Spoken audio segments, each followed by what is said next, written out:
ప్రకాశం జిల్లాలో రైతు ఆత్మహత్యా యత్నం ప్రయత్నం చేశాడు. వెలుగొండ కెనాల్ గండిపడడంతో 7 ఎకరాల మిరప పంట నీట మునిగిపోయింది. పొలమంతా బండరాళ్ల మేటగా ఏర్పడిపోయింది. అధికారులు పట్టించుకోలేదని ఆ రైతు ఆవేదన వ్యక్తం చేశాడు. పొలంలోనే పురుగుల మందు తాగాడు ఆ రైతు.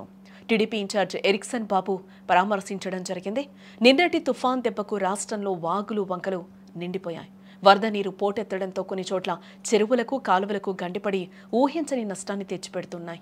కొన్ని ప్రాంతాల్లో వందల ఎకరాల పంట నీట మునిగితే మరికొన్ని చోట్ల పొలాల్లో మట్టి ఇసుక మేటలు వేసి రైతన్నను నిలువునా ముంచుతున్నాయి. కష్టపడి పండించిన పంట కళ్ల ముందే నాశనం కావడంతో అన్నదాతలు తీవ్ర మనోవేదనకు గురై ఆత్మహత్యలకు పాల్పడుతూ ఉన్నారు. సరిగ్గా అలాంటి ఘటనే ప్రకాశం జిల్లాలో కూడా చోటు చేసుకున్నట్లుగా తెలుస్తోంది. ప్రకాశం జిల్లా దోర్నాల మండలం కటకానిపల్లి గ్రామానికి చెందిన దూదేకుల రసూల్ అనే యువ రైతు ఆత్మహత్య యత్నం స్థానికంగా కలకలం రేపుతూ ఉంది. కొద్ది రోజుల క్రితం కురిసిన భారీ వర్షాలు తుఫాను కారణంగా వెలుగొండ ప్రాజెక్టు ఫీడర్ కెనాల్కు గండిపడింది. ఫలితంగా కాలువ పక్కనే ఉన్న రసూల్ పొలంలోకి వరద నీరు పోటెత్తింది. దీంతో ఏకంగా 7 ఎకరాల్లో వేసిన మిర్చి పంట పూర్తిగా కొట్టుకుపోయింది. పంట నష్టపోవడమే కాదు, వరద ధాటికి పొలమంతా ఇసుక భారీ బండరాళ్ల మేట వేసిందని కూడా చెప్తూ ఉన్నారు. ఊహించని నష్టానికి యువ రైతు రసూల్ సమస్యను అధికారుల దృష్టికి తీసుకెళ్లినా ఎవరూ పట్టించుకోలేదు అని ఆయన ఆవేదన వ్యక్తం చేస్తూ కూడా తన పొలంలోనే పురుగుల మందు తాగి ఆత్మహత్య ప్రయత్నం చేశాడు. సమయానికి గమనించిన కుటుంబ సభ్యులు అక్కడున్న స్థానికులు హుటాహుటిన ఆసుపత్రికి తరలించడంతో ప్రాణాపాయం తప్పినట్లయింది. విషయం తెలుసుకున్న ఎర్రగొండపాలెం టీడీపీ ఇన్ఛార్జ్ ఎరిక్సన్ బాబు గూడూరు వెంటనే రైతును పరామర్శించారు. ప్రభుత్వం తక్షణమే స్పందించి రైతుకు న్యాయం చేయాలని, ఆ 7 ఎకరాల పొలంలో పేరుకుపోయిన బండరాళ్లను తొలగించి మళ్లీ సాగు యోగ్యంగా మార్చాలంటూ కూడా డిమాండ్ చేశారు. కటకానిపల్లి గ్రామం, నా పేరు రసూలు.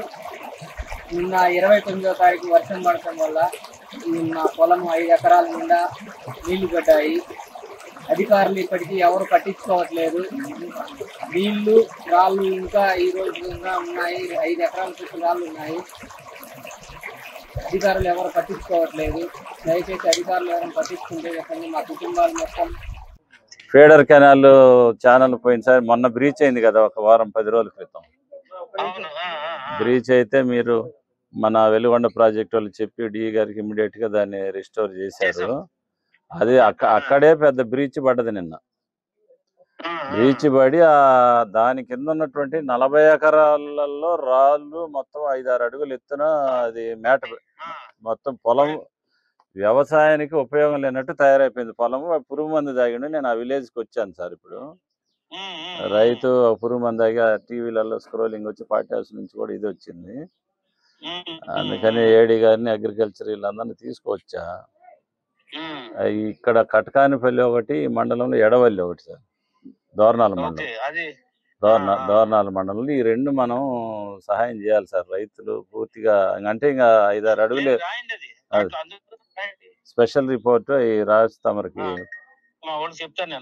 సార్ సార్ సార్ అంటే వ్యవసాయ యోగ్యానికి లేదు. అంటే మొత్తం 5-6 అడుగులు ఎత్తున పెద్ద పెద్ద రాళ్ళు, కొండరాళ్ళు. సరే, మనం దాన్ని ఎంతవరకు రిమూవ్ చేయగలుగుతామో చూస్తాం. అది అట్లాగే సార్. ఇంకా కాలం ఇంకా పారుతుంది సార్ పొలాలలో.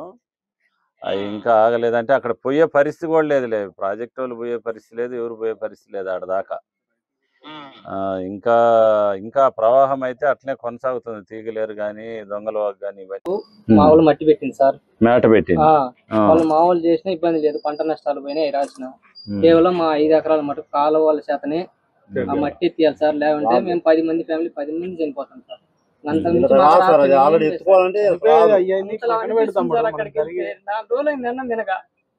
కనీసం 3 నెలల బాబుని పెట్టుకొని పనిచేస్తాం. 4 రోజులు ఎందుకు?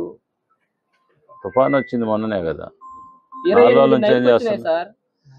4 రోజుల నుంచి ఏం చేస్తున్నాం? చచ్చిపోతే అది పరిష్కారమా? కాదమ్మా, ఇప్పుడు ప్రభుత్వం దృష్టికి తీసుకెళ్ళాలి. ఊరక మనం మందు దాగి చచ్చిపోతే నీ కుటుంబమే ఇబ్బంది పడేది కదా. నువ్వు ఏం చేస్తావు?